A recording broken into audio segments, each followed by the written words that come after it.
नमस्कार, मैं वीना वर्मा हमारे YouTube चैनल एस्ट्रो वीना पर आपका हार्दिक स्वागत करती हूँ। धन्यवाद भी देती हूँ कि आप मेरे से जुड़े हुए हैं और मेरे को जानकारी आपके साथ शेयर करने का मौका दे रहे हैं। आज मैं आपके साथ बहुत महत्वपूर्ण जानकारी शेयर करना चाहूँगी।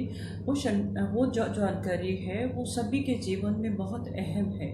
वो जो जानकारी है वो है वैवाहिक जीवन में सुख, दाम्पत्य जीवन में सुख कैसे हो और क्या क्या उसके रीज़न है कि हमारा दाम्पत्य जीवन जो है कई लोगों का बहुत ज़्यादा सुखी होता है, जिसको देख के लोग एग्जाम्पल भी देते हैं कि देखो कितना अच्छा कपल है।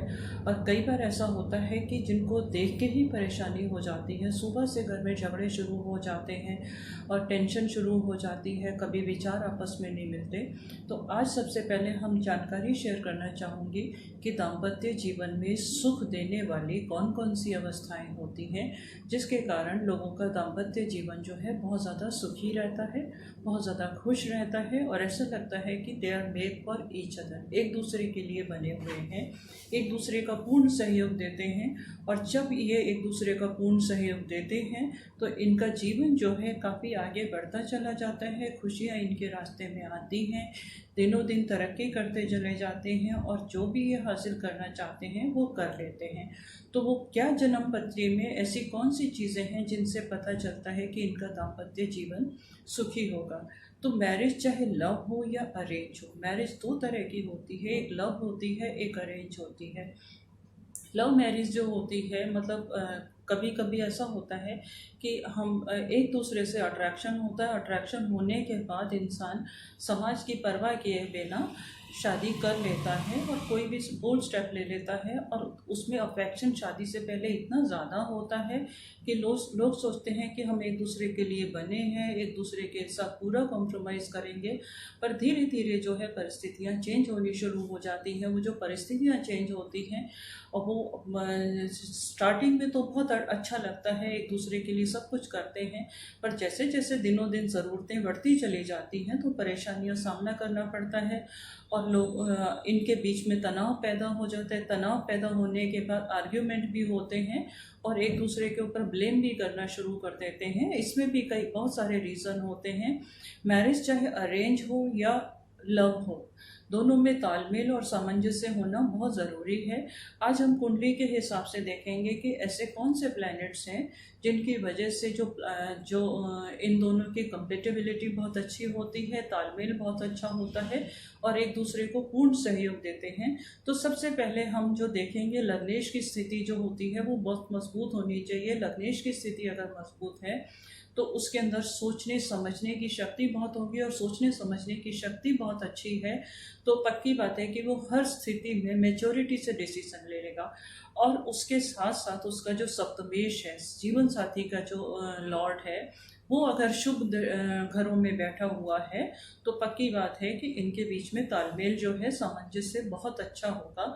और एक अच्छी मैरिज और सक्सेसफुल मैरिज का जो है डिसीजन जो हम देखते हैं, जो चेक करते हैं, वो हम 11th हाउस से भी देखते हैं। 11th हाउस अगर हमारा पावरफुल है तो शादी के बाद हमें पूरी सुख सुविधाएं मिलती हैं, प्रॉफिट होता है, आगे हम तरक्की करते चले जाते हैं। जब लाइफ में कोई टेंशन नहीं होगी, एक दूसरे को सहयोग करेंगे तो पक्की बात है कि मैरिज जो है वो बहुत सक्सेसफुल रहेगी और तालमेल अच्छा रहेगा और उसका मिसाल भी लोगों को दी जाएगी। कभी कभी जो इसमें जो है 11th हाउस में अगर बेनिफिक प्लैनेट बैठे हैं, सहयोग करने वाले प्लैनेट बैठे हुए हैं, लगन को सब सहयोग करते हैं और साथ ही साथ अगर 11th हाउस को भी सहयोग करते हैं, 7th हाउस को भी सहयोग करते हैं तो वो जो शादीशुदा ज़िंदगी है वो बहुत अच्छी जाती है। और अगर उसके साथ उसकी जगह पर मेलेफिक प्लैनेट आ जाए, कमज़ोर प्लैनेट आ जाए तो डेफिनेटली उसमें आर्ग्यूमेंट स्टार्ट हो जाते हैं और आर्ग्यूमेंट किसी भी हद तक जा सकते हैं। वो संबंध विच्छेद तक भी जा सकते हैं। संबंध विच्छेद और डिवोर्स क्यों होता है इसके बारे में मैं किसी और एपिसोड में जब चर्चा करूँगी। आज मैं सिर्फ चर्चा कर रही हूँ कि शादी कैसे सक्सेसफुल होती है और किस तरह से हमें दाम्पत्य का सुख मिलता है, और अगर कोई प्रॉब्लम चल रही है तो हम किस तरह से उसका पूरा सुख उठा सकते हैं। सप्तमेश का अच्छा होना बहुत ज़रूरी है, और हमारे 11th हाउस के लॉर्ड का भी अच्छा होना ज़रूरी है। 11th हाउस को अगर किसी अच्छे प्लैनेट ने बेनिफिक प्लैनेट एक्वायर किया हुआ है, वहाँ पे कोई बेनिफिक प्लैनेट अगर शुभ स्थिति में बैठा हुआ है तो वो मैरिज बहुत सक्सेसफुल होगी। और उसके अगर वो 11th हाउस में कोई भी प्लैनेट नहीं है तो 11th हाउस का लॉर्ड जो है वेल प्लेस्ड होना चाहिए। अगर वो वेल प्लेस्ड है तो शादी के बाद हमें पूरे सुख मिलते हैं। अगर किसी भी तरीके से इसमें अगर कोई भी संकोच आ जाता है, कोई भी परेशानी हो जाती है, तो हम अगर किसी भी और पोजीशन में बैठा हुआ है तो हम उसके स्टोन पहनकर उसको आगे प्रमोट कर सकते हैं। और अगर कोई हमें परेशान करने वाली स्थिति में, मैलेफिक स्थिति में बैठा हुआ है तो हम उसकी रेमेडीज कर सकते हैं। और अगर हम देखें तो जेंट्स की स्थिति में जो मेल लोग होते हैं उनके चार्ट में चंद्र शुक्र ग्रह जो हैं उनको प्रमोट करते हैं, उनको जीवन साथी का भरपूर सुख देते हैं। उनका जो जीवन साथी होता है सौम्य होता है, सपोर्ट करने वाला होता है, क्योंकि मेल जो जातक हैं उनको सुख देने वाले जो प्लैनेट्स हैं वो शुक्र और चंद्र हैं। और अगर हम फीमेल की तरफ जाते हैं तो उनको जो सुख देने वाले जो प्लैनेट्स हैं वो सूर्य और मंगल हैं। सूर्य और जो मंगल हैं वो स्ट्रॉन्ग प्लैनेट हैं, तो वो जो प्लैनेट्स हैं और उनके स्वामी जो हैं उनको पूरी तरह से प्रोटेक्ट करते हैं। उनका जो जीवन साथी है उनको पूरी तरह से ढाल बन के उनके साथ में रहता है। जब ढाल बन के साथ में रहता है तो उनका जो जीवन है बहुत सुखी रहता है। और जो शुक्र और चंद्र हैं वो जो मेल को देते हैं वो सारी सुख सुविधाएं देते हैं, उनको हर तरह से कंफर्ट लेवल में ले जाते हैं, तो वो एक सुखी दाम्पत्य जीवन हो जाता है। अगर वीक प्लैनेट ने अक्वायर किया हुआ है तो टेंशन उनके जीवन में हो ही जाती है। तो अगर आप अपने जीवन में सुख चाहते हैं, सुविधाएं चाहते हैं, दाम्पत्य सुख चाहते हैं, तो अपनी कुंडली का अवलोकन करवा के आप किसी भी फिजूल की रेमेडीज में मत जाइए कि हमने यहाँ पे पढ़ा और हम ये रेमेडीज कर लें। जैसे डॉक्टर की सलाह के बिना हम कोई दवाई नहीं ले सकते, उसी तरह अवलोकन कराए बिना हम कोई भी रेमेडीज कम से कम दाम्पत्य के लिए ना करें। कहीं ऐसा ना हो कि हम लोग तो फ़ायदे के लिए कहीं से भी पढ़ के कोई रेमेडीज़ कर लेते हैं तो फ़ायदे की जगह कोई प्रॉब्लम क्रिएट हो जाए।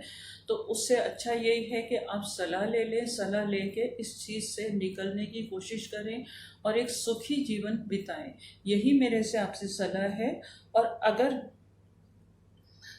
सिचुएशन बहुत ज़्यादा ख़राब नहीं है तो आपसी तालमेल के हिसाब से भी एक दूसरे की भावनाओं को समझ के भी अगर हम आगे बढ़ेंगे, सबसे ज़्यादा इसका जो बड़ा मूल मंत्र जो है इस विवाहिक जीवन में जो सबसे बड़ा मूल मंत्र है वो एक दूसरे की कद्र करना, एक दूसरे की भावनाओं को समझने का जो मूल मंत्र है वो। तो हम एक दूसरे को प्रायोरिटी दें, अपनी जो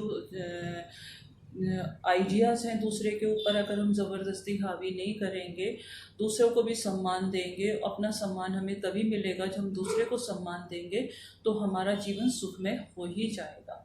इसी के साथ मैं आपसे विदा लेती हूँ। और अगर किसी के जीवन में इस तरह की कोई समस्या चल रही है, आप मुझे कमेंट बॉक्स में लिखिएगा, मैं उसी के ऊपर भी आप उसको जानकारी दूंगी और उसको दूर करने के सिंपल रेमेडीज़ आपको देने की कोशिश करूँगी।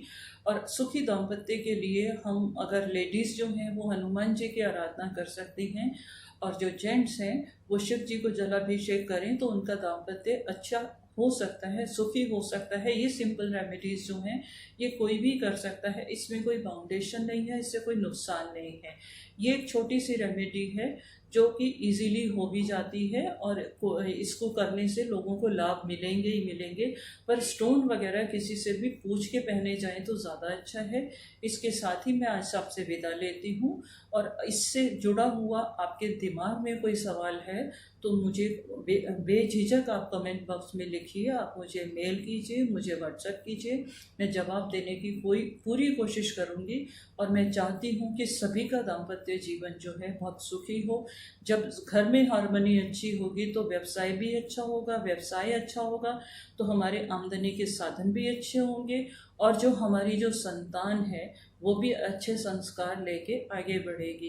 क्योंकि हम ही अगर मनमुटाव करते रहेंगे तो आगे जनरेशन को हम अच्छी गाइडेंस नहीं दे सकते। उनको उनके विकास के लिए भी हमारा जो जीवन है बहुत संतुष्ट होना चाहिए, खुशनुमा होना चाहिए, एक मिसाल होना चाहिए। इसके साथ मैं विदा लेती हूँ। आगे आने वाले एपिसोड में मैं आपको बताने वाली हूँ कि व्यवसाय में अचानक गिरावट क्यों आ जाती है, क्यों चलते हुए व्यवसाय रुक जाते हैं और कैसे उनको ठीक किया जाए, इस बारे में मैं जानकारी दूंगी। और उम्मीद करती हूँ कि ये एपिसोड आपको पसंद आया। और अगर आपका कोई क्वेश्चन है तो आप मेरे को बेझिझक पूछ सकते हैं।